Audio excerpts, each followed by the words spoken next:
अनि गाइस यता देख्नुहुन्छ यहाँ हामीले बनाउँदैछौँ एउटा सानो घर। उहाँ र मैले थाहा छ सिर्जना यहाँभित्र के छ अरे खुल्ला रहेछ मौरी छ अरे के मौरीको घाराहरू अस्ति साराले भन्दै थियो।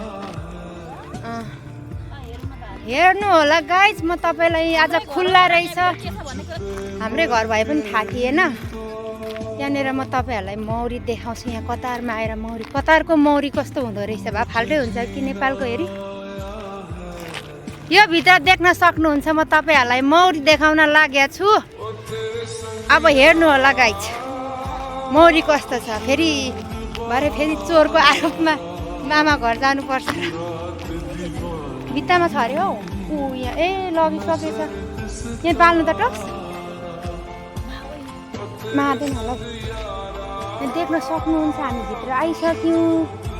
मौरी चाहिँ अस्ति टन्नै थियो अरे यतैभरि सब उठाइसकेछ। मौरी देखाउँ भनेको गाइस लगिसकेछ। यसको बट्टामा देखेको छ। अस्ति हाम्रो साथीहरू आउँदा चाहिँ मौरी थियो अरे यहाँ धेरै लक लगाइरहेको थियो।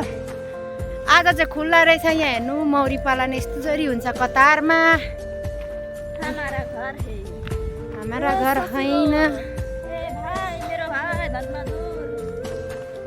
यहाँ तरकारी खाने भने सागसब्जीहरू टन्नै छ। हामी त यहीँबाट तरकारी रान्छौँ। तरकारी किन्नु